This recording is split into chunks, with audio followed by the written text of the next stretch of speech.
Renato Meirelles sempre com a gente aqui no Band News Station com pesquisas sensacionais. A de hoje, a gente vai conversar com o Renato sobre aquilo que as pessoas querem para 2022, sonhos de consumo para o ano que vem. Paz de espírito está na lista? Ô Renato, bom dia. Olha, Barão, bom dia Carlinha, bom dia aos ouvintes da Band News. Se desse para comprar paz de espírito, eu não tenho dúvida nenhuma que estaria no topo da lista dos sonhos de consumo dos brasileiros. Essa pesquisa acabou de sair do forno, uma pesquisa realizada pelo Instituto Locomotiva para a Fiserv. Essa é só uma parte dela. Eu vou voltar nas outras colunas a falar outras partes bastante interessantes da pesquisa, mas ele mostra um detalhe interessante. Primeiro, essas pessoas acham que vão realizar os seus sonhos, né? Nós temos aí 37% dos brasileiros que acreditam que muito provavelmente realizarão os seus sonhos de consumo e 48% que acreditam que provavelmente realizarão o seu sonho de consumo, o que mostra um certo otimismo, Barão, com relação ao quanto que os brasileiros acreditam na possibilidade de realizar os seus sonhos. Renato, mas deixa eu ver se eu entendi aqui. Eles acham que a economia do Brasil vai melhorar? Coisa nenhuma, viu, Barão? O que eles acham é que o sonho do consumo depende do seu próprio esforço. É como se, num momento em que não acreditassem mais na melhora da economia, naqueles números fantásticos do Paulo Guedes fala nas palestras, mas que ainda não chega no carrinho de supermercado, isso não fosse importante para realizar os seus sonhos, e sim só o seu trabalho e o seu esforço. Mas vamos olhar o principal aprendizado da pesquisa, que é sobre quais são os principais sonhos de consumo. A gente elencou uma série de coisas, e o que a gente viu que lá atrás aparece um plano de saúde.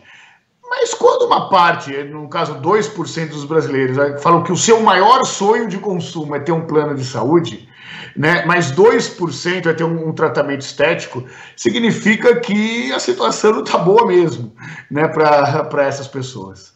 A boa notícia é que 1/4 dos brasileiros, 24% aí, colocam novamente o maior sonho de consumo, a conquista da casa própria, seguido por 19% que acreditam em viagem, 18% querem comprar um carro. Seu maior sonho de consumo de todos os sonhos possíveis é comprar um carro.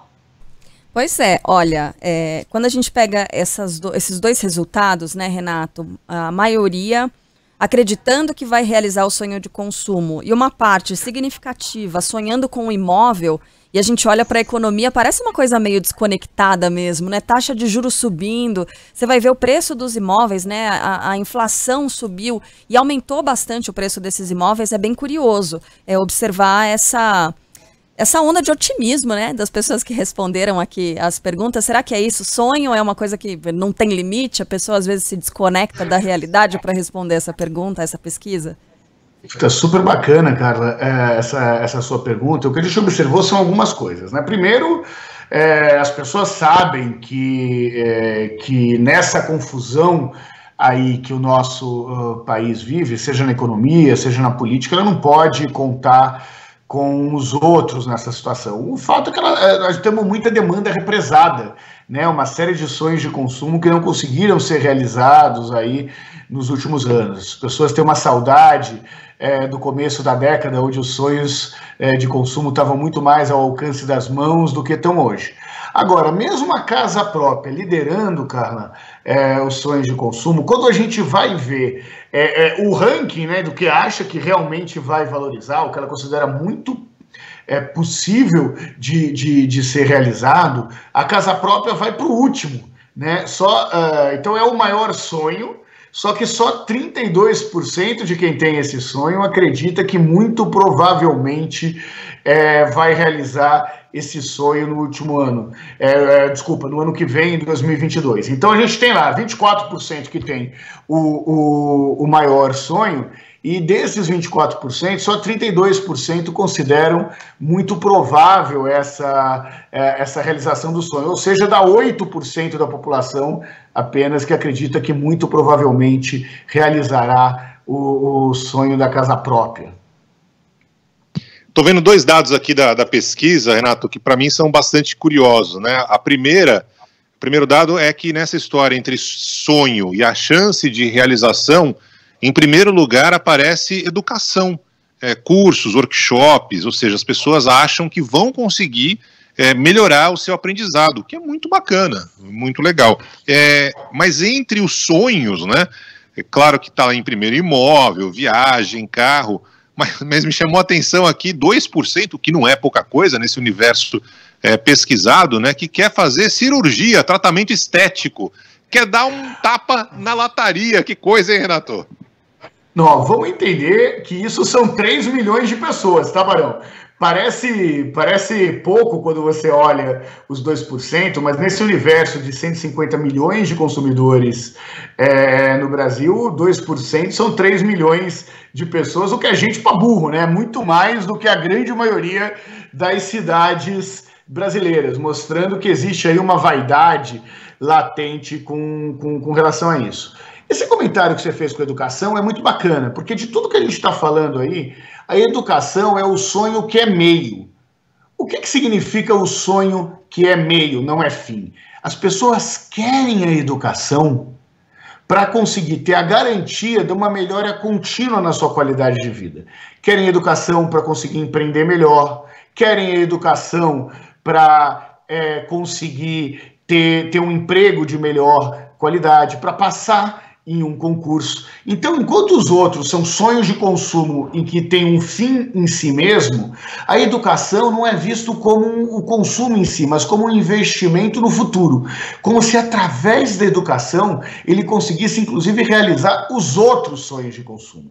E entendendo que a educação aparece aí como o quarto meio, porque nós estamos considerando o total da população brasileira, inclusive pessoas que já se formaram, pessoas que já não estão mais naquela idade habitual de estudar. Quando a gente vai dividir esse número pelos jovens, o que a gente consegue ver é que a educação lidera o sonho de consumo dos jovens brasileiros, daqueles brasileiros que efetivamente estão em idade escolar. O Barão, falando sobre essas cirurgias plásticas, né, recentemente os cirurgiões plásticos, tratamentos estéticos, cirurgiões plásticos falam sobre uma explosão na procura, sobretudo por rinoplastia, que é aquela cirurgia para modificar o nariz, e eles chamam de efeito zoom, porque muita gente utilizou, né, os aplicativos e tal para fazer videoconferência. Sério? Sério. E aí as pessoas olhando para o próprio rosto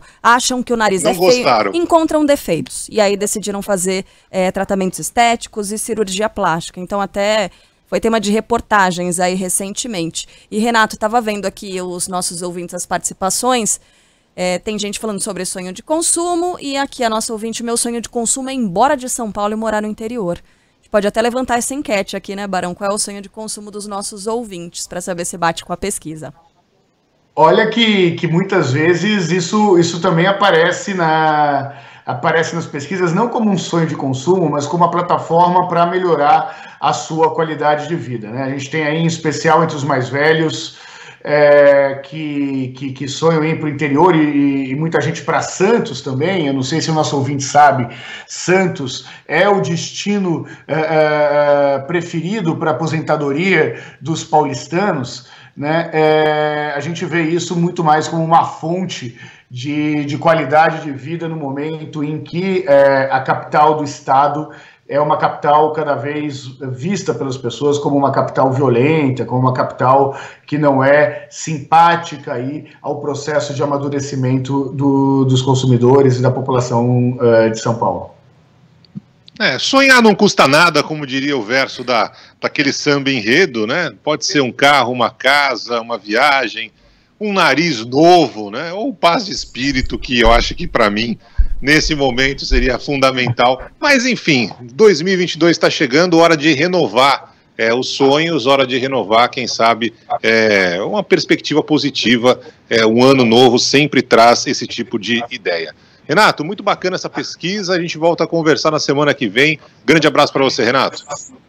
Um abraço, Barão. Um abraço, Carlinha, e eu vejo os ouvintes da Band News FM na sexta-feira de manhã. Um beijão para vocês, até mais. Beijo, Renato, até mais.